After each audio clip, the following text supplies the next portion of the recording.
Hey, Bulls and Bears. It is Friday, September 3rd, 2021. I think that we should get prepared for the next downturn in this economic failed recovery, whatever you want to call it.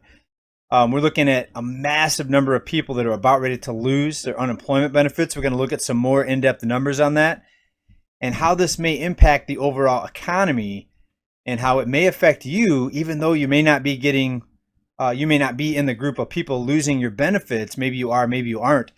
But even the people that aren't in that group need to be really cautious and prepare for what might be coming. We're going to talk about how this may impact you, even if you're not one of the people losing unemployment benefits.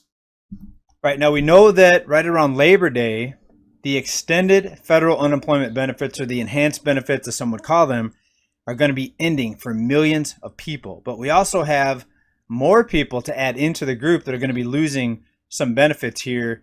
So it could be a doomsday Labor Day coming up for a lot of people.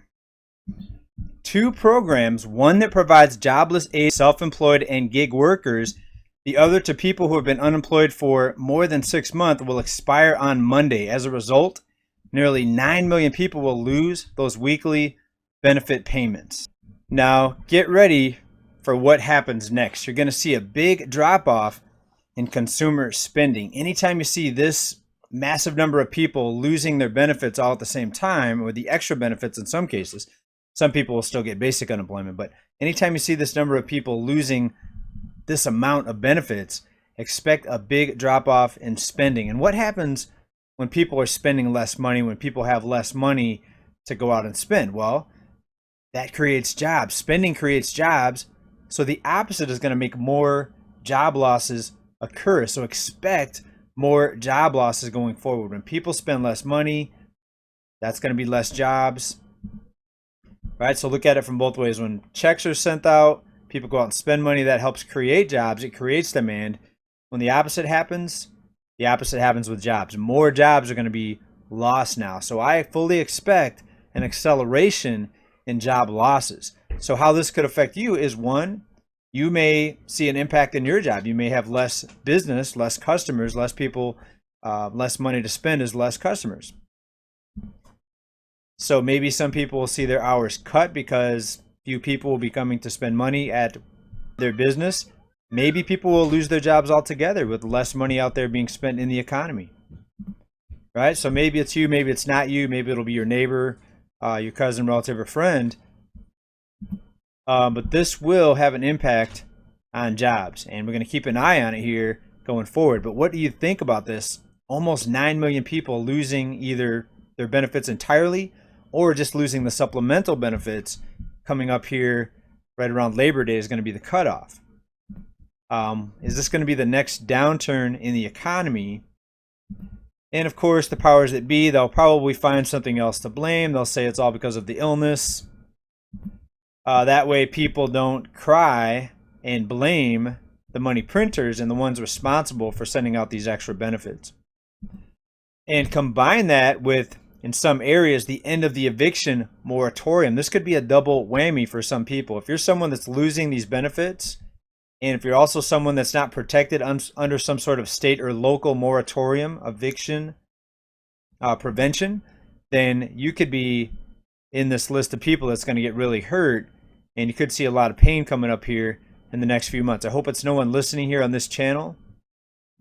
But even if it's not you, be prepared for this possibly impacting you. Again, you could lose your job completely because of lower demand. You could get your hours cut.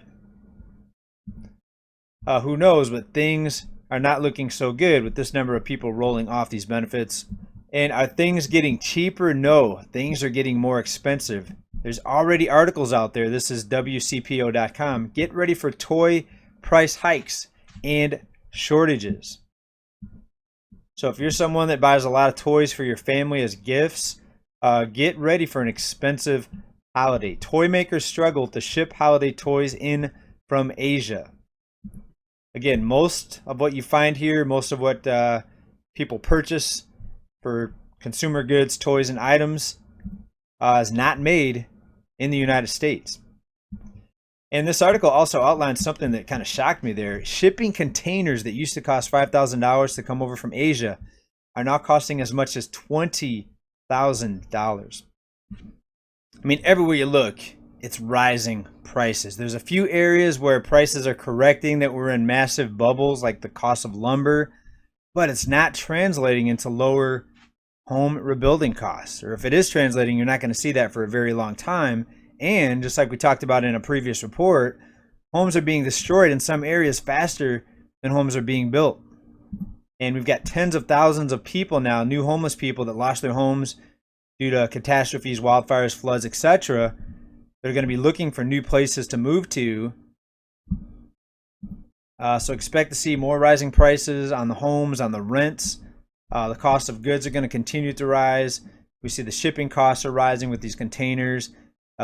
Very, very expensive holidays coming up here. So what I'm doing and what I think a lot of people should think about doing is to be very cautious on the spending and try to keep that emergency fund funded for as long as you can. I mean, the experts say 6 months if you look at the financial quote-unquote experts that are out there.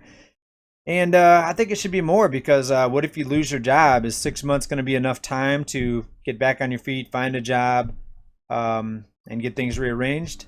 Maybe not. So as much as you can save, I try not to waste money at any time or any point, but be especially cautious now, especially because we're seeing a lot of things unfold here with the expiration of all these benefits. A quick look over at Shadow Stats. This is not the official number, but this is the real number.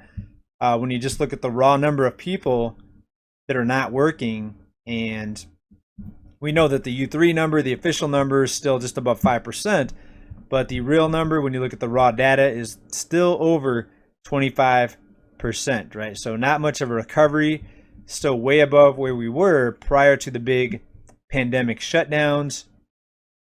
What's it going to rise to after this next fallout? We'll have to see. Maybe it'll go past 35% like we saw at the beginning of the shutdowns there in 2020. Either way, fasten your seatbelts, folks, because things are not looking like they're going to be improving anytime soon. Even if you're doing well now, prepare for higher prices, rising costs of living, inflation. Will this lead to hyperinflation? Well, we see the dollar being dumped in other parts of the world now. It's not looking so good. I wish I had better news for you, but at least we're aware of what's happening, and we need to prepare. And hopefully we can ride this storm out together. Thanks, everybody, for being here. Hope you have a good weekend coming up. Good Labor Day. I might see you for an update this weekend. We'll have to see how things go here around the house here and with family. I might have some visitors coming in from out of town. But either way, I'll try to connect here over the weekend. Hope to see you then. Please like and subscribe if you like what we talk about on this channel.